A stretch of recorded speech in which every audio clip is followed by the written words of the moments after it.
All right, let's jump right into it. Welcome to this explainer, where we're going to dive deep into how courts actually interpret the hidden, underlying mechanics of legal texts.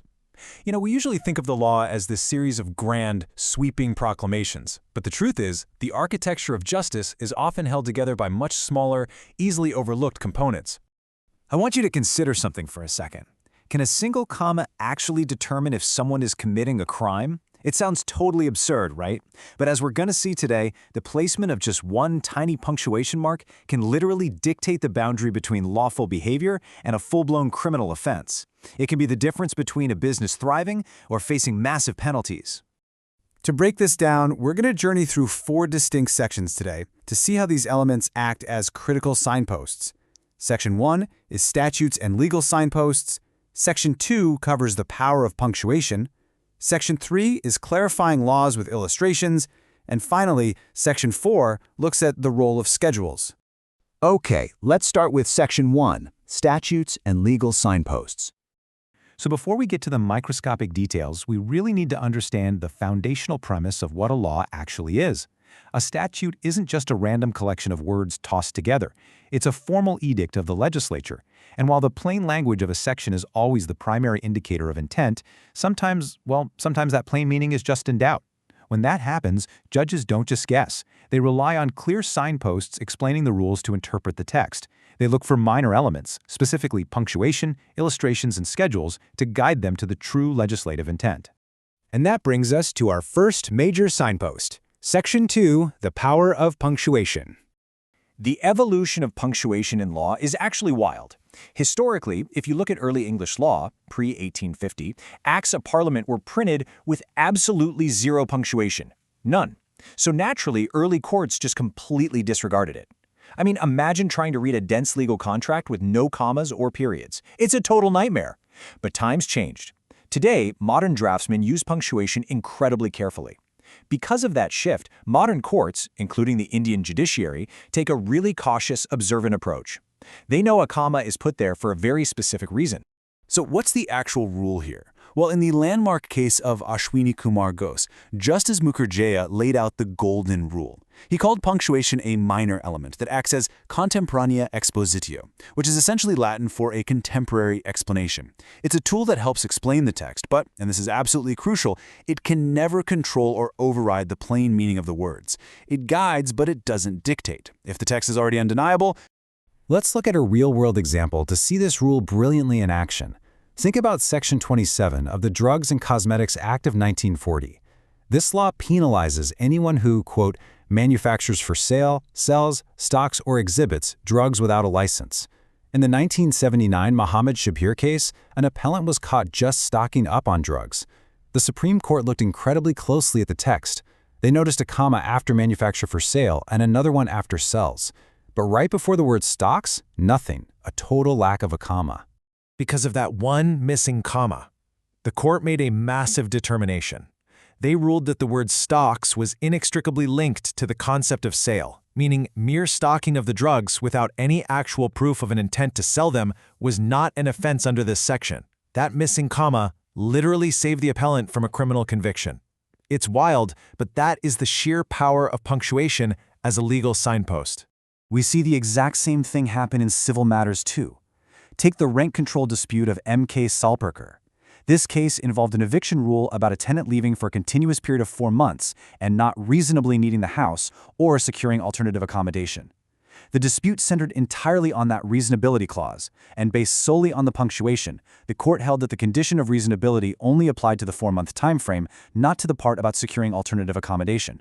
So a single comma completely altered the eviction rules, making it way easier for the landlord to reclaim the property. All right, moving right along to Section 3, clarifying laws with illustrations. Sometimes lawmakers realize a rule is just so dense that words alone aren't cutting it, so they toss in an example. As noted in the 1962 Juma Majid case, these illustrations are appended directly to the legal sections, and they legally form part of the statute itself. The court was clear. You can't just reject these examples as repugnant because the legislature expressly furnished them to help with the working and application of the law. It's basically the lawmakers spelling it out, saying, hey, here's exactly how we want this to work. But, just like our punctuation rules, illustrations have strict limits. There's a clear hierarchy here. Yes, they form part of the statute, but they are not the section itself. So an illustration can never, ever expand or curtail the plain words of the main section. If there's a direct clash between the plain text of the law and the illustration, the plain words win every single time. They are subordinate helpers, not the masters of the text. When used right, though, they are incredibly powerful. Take the 1916 Muhammad Arifin case. There was a dispute over a son's age, and they wanted to admit a diary kept by his deceased father as evidence.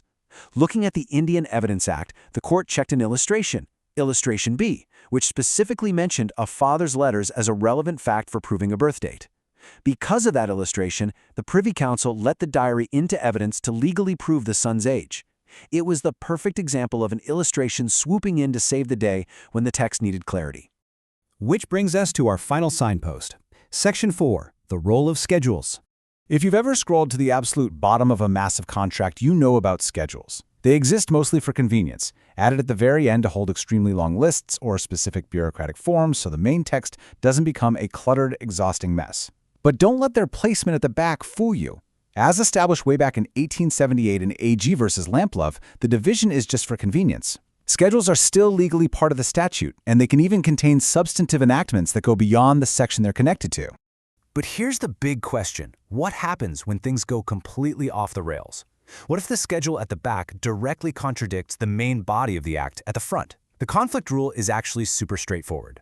The main body of the act holds primary authority. The schedule is subordinate. So in any direct conflict, the schedule has to yield. The main act prevails. The Supreme Court really had to lay down the law on this in the Apolli Pharmaceuticals case. The state tried to reclassify an Ayurvedic product to hit it with a 10% excise duty, basically just trying to maneuver it into a different tax schedule. But the company argued that under the main act, their product was completely exempt. The Supreme Court agreed and totally struck down the tax circular, firmly stating that you absolutely cannot override the core intent of the main act just by switching entries around in the schedules.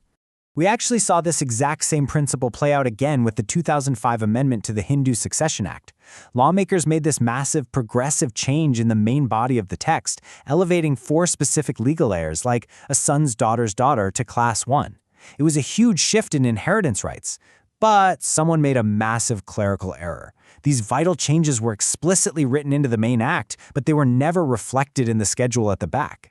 So what do? Do you follow the progressive main text or the broken, outdated schedule?